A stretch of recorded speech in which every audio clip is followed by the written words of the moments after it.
During this global pandemic and era of social distancing, I've been doing my interviews from home. This is where I spoke with Natalia, who's the co-founder and executive director of DC Safe. It's a nonprofit organization that works with domestic abuse survivors in Washington, D.C. I think one of the things that we have to understand about domestic violence is that there's really two very large dynamics that happen in domestic violence. One is power, right? So the abusive partner usually wants to have power and control over the other partner. And I think that is kind of what, unfortunately, creates an increase in critical issues in domestic violence during the pandemic, because isolation is a tactic that abusers use to keep control over their partner. And so that has become very easy for them in a pandemic because they can control who the person talks to on the phone or has access to or doesn't have access to, because of the limitations on going out, or even the very few respites that some survivors have when they're taking the children to school or going to the grocery store are not there any longer. And so it both gets very traumatizing for the survivor that's going through this, but also it becomes a situation where the other party is more emboldened and more in control of the situation. Natalia has a Bachelor of Arts in both business economics and Spanish literature from a private women's liberal arts college in Georgia. She began her career in Atlanta, first as an outreach worker for an AIDS service organization, and then as director of the children's program at a domestic violence nonprofit organization. From a news perspective, watching what was going on in Wuhan, then you see it go into Europe, and then you start to see it march over here.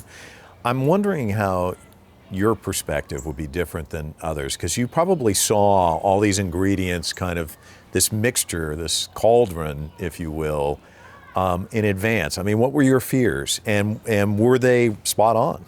Unfortunately, yes. I mean, I think this is a global phenomenon because domestic violence happens all over the world. It isn't something that is tethered by anything.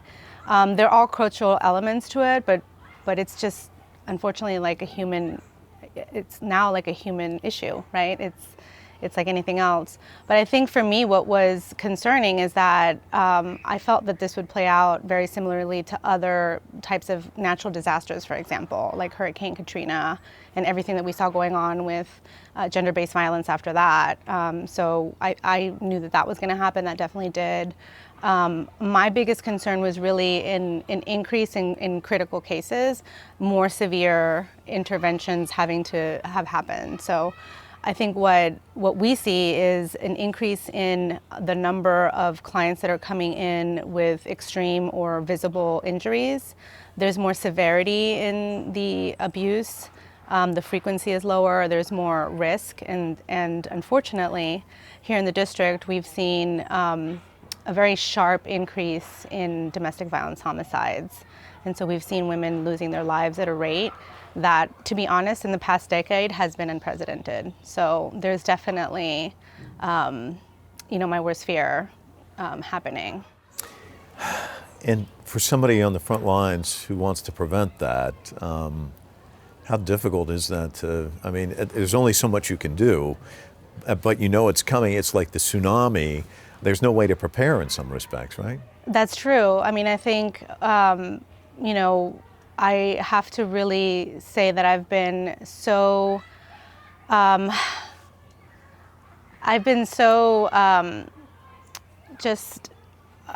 can't even express the word. There's just a community of advocates, not only the advocates that work for us, but community advocates in all communities that have really stepped up to the plate, that really care, that have been continuing to provide services, that have found a way, even in the middle of whatever they were going through with, in electronic school for children and like having your family and being during COVID and sometimes even losing loved ones to COVID, have continued to provide services and be out in the community and connect with survivors. So I think I'm very blessed to be part of a community that really understands what it means to walk alongside these survivors and be there when they're needed. But yeah, it's definitely, to me, I think the most disheartening thing, honestly, is that it seems that domestic violence is always an afterthought.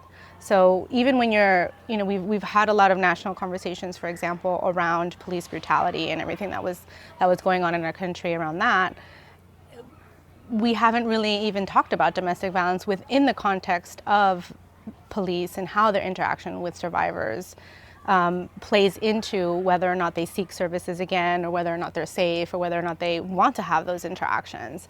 And so I think as we're all healing as a nation, we have to remember that this is unfortunately part of one of our other public health emergencies that we have in this country, and we can't forget that, because it impacts the most vulnerable, being women and children that are impacted by domestic violence. And so for me, that's really a part of this unfortunate situation that we're not focusing on, that we should be focusing on. Natalia is an immigrant to the U.S. As a child, she witnessed domestic violence. It inspired her to become a victim's advocate. My mother and I immigrated here from Mexico when I was 6 years old, and she was in a relationship with my stepfather for about 13 years that was very abusive. And just thinking about her story and thinking about our own experience with it, I think is what is always going to keep me tethered, even if it's not always going to be on the front lines. I think that this is always going to be something that I'm very close to. So as a child, witnessing that, growing up in that environment, the trauma of that, how did that shape you as a person, do you think? I think first and foremost, it really started connecting for me after college. This isn't what I thought I was going to be doing, but after college, being in the finance field and still feeling like, okay, I feel like something's missing, like there's something else that I need to be doing. So I started working with and volunteering with domestic violence, first children, and then realizing that I still had some things that I needed to work out as a young person. I think I was about 21 at the time. And working with children really helped me realize that there were still things that I needed to heal from. If it's not too painful to talk about this, and I don't want to go somewhere you don't want to go, but I just think about that little kid, that little girl that you were, and you wake up each day, you don't know what kind of roller coaster you're going to be on. You don't know if it's going to be, am I right? I mean, you just don't know when it's going to happen, and what does that do to you from an anxiety standpoint? And you still have to go to school and do your homework, and I mean, it's all those different elements. Yeah, I mean, children, as we know, are very resilient, but I think, there's a lot of things that happen. You compartmentalize. You kind of tuck it away, and you either forget about it or forget about it for a particular amount of time. You kind of become a split person, right? It's what's happening at home and then who you are other places, and you don't allow yourself to have those feelings. So I think that happens a lot. Definitely happened to me. There was, ironically enough for me, the pattern of abuse was actually very predictable. So that wasn't the upheaval. The upheaval was usually when we tried to leave multiple times. So the leaving and the not having resources, or having to couch surf many times, or having to, depend on others, or not having a place. I was fortunate enough that I never had to go into shelter, but many children have these episodic homeless periods, and then perhaps they're back in the home and back in the abuse. And it was kind of a stark balance for me, because my stepfather was middle income. We had a nice home and 2 cars and those things when we were with him, and then when we weren't, it was a very impoverished kind of situation where we were having to rely on all kinds of assistance, governmental assistance, nonprofits. But but to some degree, there was also a lot of kind people and people who really cared about us and wanted to help. At the same time, as there were very awful experiences. So, I think that's something that unfortunately thousands and thousands of children live through in the city every single day, and let alone the country. So your mom attempted to leave multiple times then, and but Yeah. So I guess along the way, as a kid, you're leaving, but then you go back, you're leaving. It's kind of this yo-yo effect. When she left the last time, did you think, oh, we're still going to end up going back, or how did that play out? It's really funny. It almost is like, I don't know, I always tell my mom, and I hope she doesn't mind that I'm telling the story, but it's kind of like I'm Mexican, so I always say it was a very like telenovela, like a very soap opera ending. And she waited till my stepfather was out, and I remember her going through a big ordeal to kind of convince him. Like, there had to be a lot of thought into it to get him to be out for a particular amount of time. My mother's a twin, so when my mother's aunt, and I didn't know any of this was happening, but when my mother's sister showed up with a U-Haul, I was like, oh, I think this is it. And my mom literally took half of everything. I mean, she even counted the forks and the spoons and was like, that's it, this is ours, we're leaving. We all got in the U-Haul, and that was it. And I do remember thinking that there was something different about her affect that I think, and she was at that time, and which is a totally legitimate, I think, response. And I don't think we allow victims to feel this, but she was angry. She was really mad. And I think that change in her affect, I was like, oh, okay, well, maybe this is it. But I don't think we allow survivors to have those feelings. We want them to be remorseful or sad, and sometimes you just need to be angry. So that was my story. The U-Haul's a good sign, I would think. This I was like, okay, this definite. is happening. Yeah. According to the World Health Organization, or WHO, violence against women is a major public health problem and a violation of women's human rights. The WHO estimates about 30% of women worldwide have been either physically and/or sexually assaulted.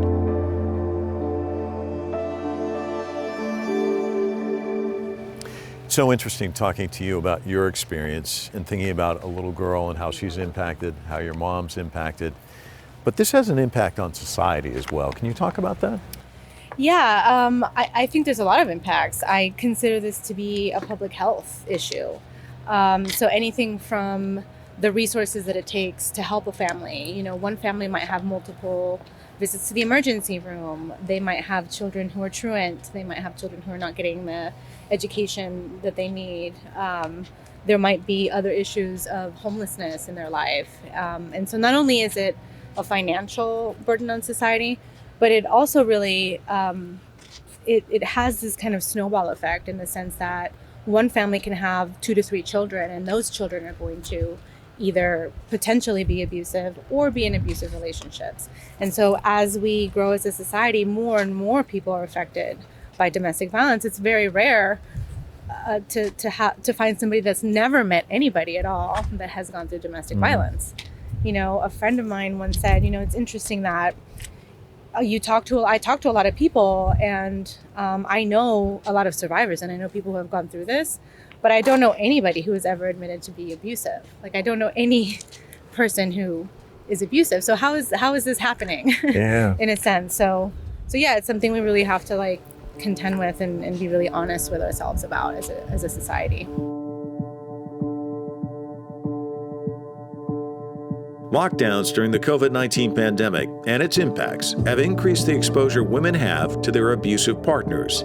This violence leads to both social and economic costs for women, their families, and societies.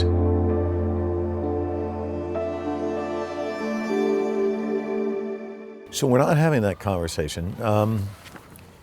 What are some things we need to know? I mean, for people watching this, obviously we know that there's a crisis out there. It's like this silent epidemic that's coursing through our society like the pandemic itself.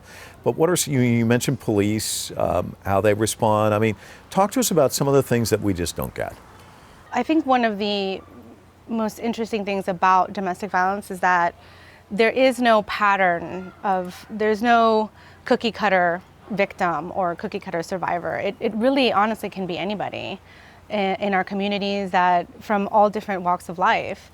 And I think we need to recognize that first so that we can understand that there's not one answer to domestic violence. And for a very long time in our country, there's only been a few answers for survivors. Call the police, go to the court, seek shelter. And we say these things in a very cavalier way, like it's very easy to do all those things, and that they're infinite, that we don't even have the capacity to do just that basic level of assistance for all the survivors that need it. We see 8,000, 9,000 survivors a year in the District of Columbia. That we don't have that much shelter for women and children. And so I think we really need to start thinking of alternative ways of empowering women that have long-lasting impacts, like emergency financial assistance, assistance with long-term housing, rent control or rental assistance, daycare vouchers, things that we wouldn't think are insurmountable for people, but they are like the snowball effect. So if a survivor can't get a daycare voucher because she was depending on the abuser or the abuser's family to take care of the child, you think, okay, well that seems like it's not insurmountable. Well, sometimes it is, and it ends up with that person losing their job, not being able to maintain themselves, and then eventually having to go back to the abuser because there's no other alternative, and they're not sustainable initially on their own. Before we wrap up here, I want to ask you this, because I always feel like, we have these conversations and then they end, but that there might be somebody watching this because they have particular interest, because they're in a situation. What words of advice or guidance would you give to a woman who may be watching this and feels trapped and all these things that we talked about, psychologically battered, physically battered? What words of advice would you give her?